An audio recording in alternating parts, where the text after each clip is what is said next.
Hello everyone, आप सबका स्वागत है हमारे चैनल फिजिक्स या मैजिक में। आज हम स्टार्ट करने जा रहे हैं relation between intensity of electric field and electric potential. मतलब किसी बिंदु पर वैद्युत क्षेत्र की तीव्रता और वैद्युत विभव में संबंध। मैं आपको इसे दो तरीके से बताता हूँ, एक नॉर्मल फार्मूला जो हम अक्सर यूज़ करते रहते हैं और एक पोटेंशियल ग्रेडियंट की हेल्प से। अब देखिए, जैसे कि हम जानते हैं कि जैसे कोई चार्ज Q है, यहाँ किसी पॉइंट पर रखा है, तो इससे x डिस्टेंस पर यहाँ पर एक पॉइंट आपका P है, इसे O बोल दीजिए।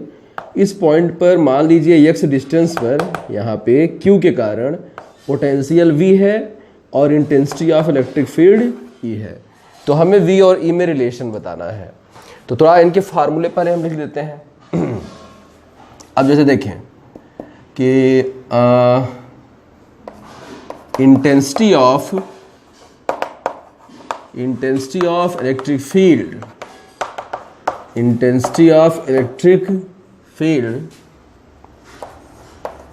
due to charge Q at distance x, ये आपका हो जाएगा E=1/4πε0 K into Q/x²। Okay, and electric potential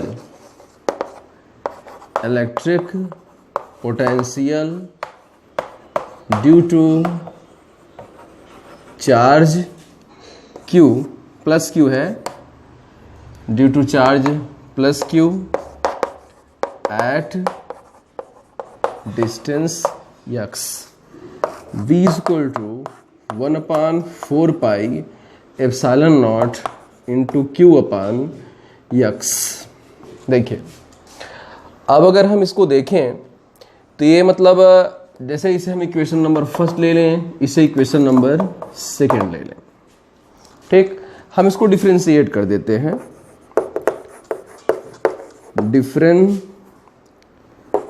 differentiating with respect to x, इसको अगर हम डिफरेंशिएट कर देते हैं तो dv/dx इक्वल टू आपका बनेगा 1/4πε0 के ले रखा है मैंने, आप फ्री स्पेस के लिए k = 1 ले सकते हैं। तो 1 = यहाँ पे q रख लीजिए और ये 1/x डिफरेंशिएट होगा, तो जो 1/x का डिफरेंशिएशन है -1/x² होता है।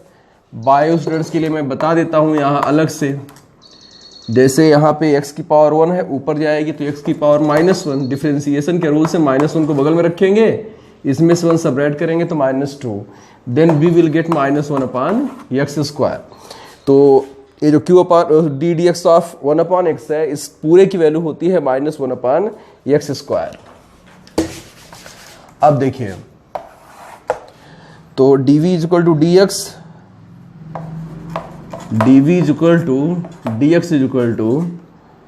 q/4πε0k into -1/x²। तो dv=dx -1/4πε0 q/x²। अब देखिए, 1/4πε0 के q/x² आप देख रहे हैं, तो यहाँ पे आप इसकी जगह आप e यूज कर सकते हैं, तो आपको मिलेगा ये dv/dx -e and e -dv/dx। तो इस तरह से यह मेन रिलेशन है आपका इंटेंसिटी ऑफ इलेक्ट्रिक फील्ड और पोटेंशियल, इलेक्ट्रिक पोटेंशियल के बीच में। मतलब Q चार्ज से x डिस्टेंस पे किसी पॉइंट P पर अगर इलेक्ट्रिक पोटेंशियल आपका V है और intensity of electric field E है, तो यह एक प्रॉपर रिलेशन है E और V के बीच में। अब देखिए, इसको मैं यहाँ पे रखता हूँ, इसको मैं दोबारा यूज़ करके आपको समझाता हूँ। उसके अलावा हम एक और फार्मूला यूज़ करते हैं रफली, उसको मैं बताता हूँ आपको। अक्सर वो यूज़ करते हैं, गलत नहीं, 100% सही है वो। जैसे आपने यहाँ तक इसे देखा है, तो आप इसको अगर देखें तो जैसे from equation first and second, तो सेकेंड में फर्स्ट का या फर्स्ट में सेकेंड का आप डिवीज़न कर दीजिए, तो v/e कर दीजिए आप। जैसे इसमें इसका आप भाग करेंगे, ये ऊपर है नीचे है, तो 1/4πε0k q, ये सब कैंसिल हो जाएगा, ठीक। तो यहाँ पे आपको 1/x है, इसमें 1/x² है, तो आपको x²/1 मिलेगा, ठीक। तो x से x आप अगर एक कैंसिल कर देते हैं, then this will give v = ex, तो यहाँ पर आपको मिलेगा v = e × x। अब जैसे ऐसे मैंने डिवीजन करके कर लिया, आपका मन होता तो आप इसे ऐसे कर लेते, इसी को थोड़ा सा आप आगे बढ़ा दो, 1/4πε0k, और q लिखा ही है, आप यहाँ पे x का ऊपर नीचे कर दीजिए मल्टीप्लाई, x का मैंने ऊपर नीचे मल्टीप्लाई कर दिया, तो ये पूरा आपका e बन जाएगा, ये वाला। तो इस तरह से आप बोल सकते हैं v = e × x। जैसे हमने अपनी बुक में पढ़ा है कि r भी ले लेते हैं, जैसे मैंने x का r लिया होता तो यहाँ पे आ जाता v = e × r। इसे हम अक्सर न्यूमेरिकल सॉल्व करते समय यूज़ भी करते हैं। तो ये भी एक इम्पॉर्टेंट रिलेशन है v, e और x के बीच में, ओके। अब देखिए, जो मैंने अभी यहाँ पर आपको बताया था कि e = -dv/dx हो गया आपका, तो यहाँ पर यह एक महत्वपूर्ण रिजल्ट है e और v के बीच में। यहाँ पे जो -dv/dx है, ये पोटेंशियल ग्रेडियंट है, जिसके बारे में मैंने आपको अपने प्रीवियस वीडियो में पढ़ाया हुआ भी है। तो आप अगर इसके बारे में, मतलब पोटेंशियल ग्रेडियंट के बारे में आप पढ़ना चाहते हैं, तो आप मेरा पिछला वीडियो देख सकते हैं, उसमें इसके बारे में डिटेल में बताया गया है। मैं आपको इसका यूज़ दिखाता हूँ, ये बहुत ज़बरदस्त है, जिसका मतलब इसके जरिए मैं आपको मतलब पोटेंशियल के फार्मूले के जरिए ई के फार्मूले का डेरिवेशन और ई की हेल्प से वी के फार्मूले का डेरिवेशन आपको दिखाता हूँ मैं।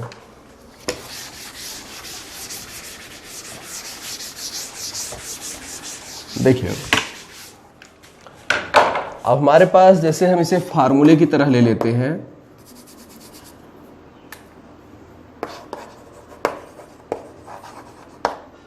फार्मूला है E = -dv/dx, ओके। तो जैसे आप इसे देखें, तो जैसे मैंने v के लिए फार्मूला लिखा था आपके लिए 1/4πε0k × q/x, फिर E = q/4πε0 आप बाहर कर लो, कांस्टेंट है वो, ओके। अब आप ddx × 1/x, फिर E = -q/4πε0k, इसकी वैल्यू मतलब 1/x का जो डिफरेंशिएशन है वो -1/x² होता है, मैंने ये भी बताया आपको अभी कुछ देर पहले। तो माइनस माइनस प्लस, तो E = हो जाएगा q = 4πε0k/x², ठीक। अब देखिए, अब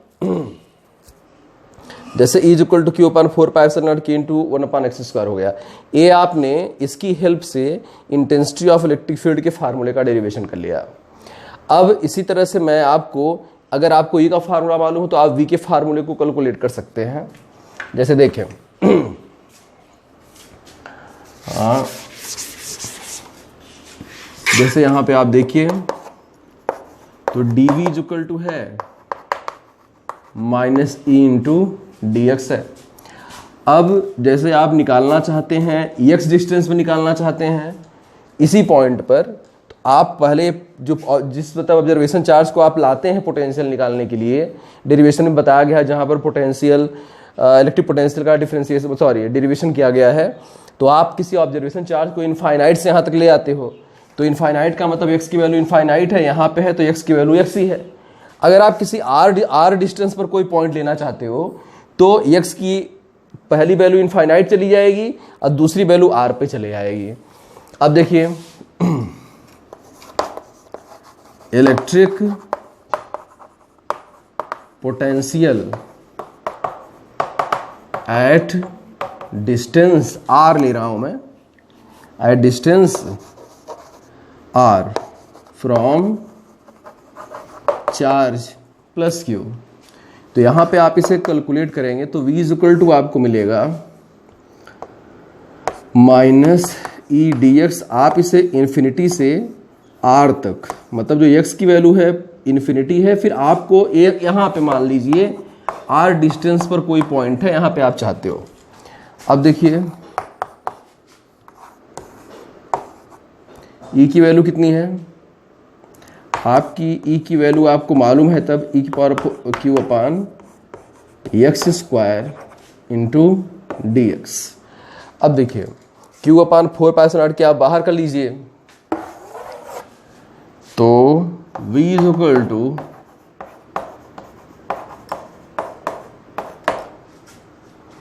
q अपान 4π। अब जो x पावर जो 2 है ऊपर ले जाइए आप,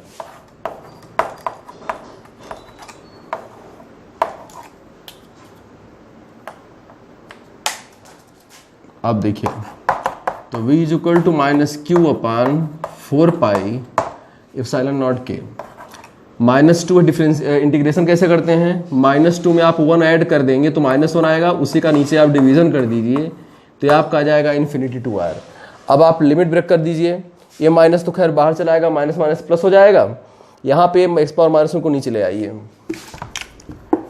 तो यहाँ पे आपको मिलेगा v is equal to q upon 4π epsilon naught के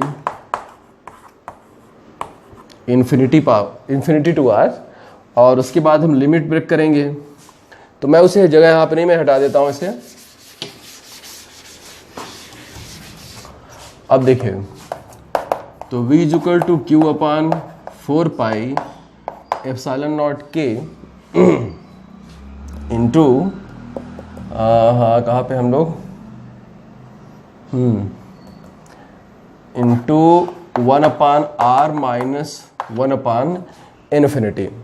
तो इस तरह से v की वैल्यू जो है आपकी यह q अपान 4π एप्सिलॉन नॉट के इंटू 1 अपान r माइनस 0। तो फाइनली आप लिख सकते हो कि v is equal to 1 upon 4π epsilon naught के q अपान r। आप जो आपने फार्मूला अभी लिखा था यहाँ पे डिराइव किया हमने, is equal to minus G upon D X. तो इसके जरिए आप मतलब ये बता सकते हैं कि v के फार्मूला अगर आपको मालूम है तो आप e के फार्मूले को डिराइव कर सकते हैं, और अगर e का फार्मूला आपको मालूम है तो v के फार्मूले को भी डिराइव कर सकते हैं। तो इस तरह से हमने पढ़ा relation between intensity of electric field and relation between intensity of electric field and electric potential. और यहाँ पर हमने पोटेंशियल ग्रेडियंट वाला जो फार्मूला है उसे अच्छी तरह से यूज़ करना सीखा। और आपको एक बात बताएं, आप जैसे जो फार्मूला है इसके जरिए आप वर्क भी कैलकुलेट कर सकते हैं।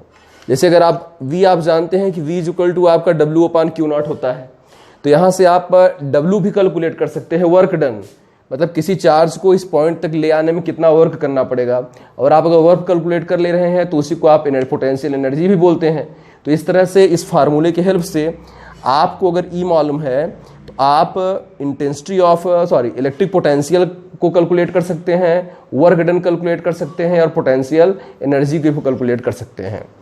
तो थैंक यू, फिर मिलते हैं नेक्स्ट वीडियो में एक बहुत ही इंटरेस्टिंग टॉपिक के साथ।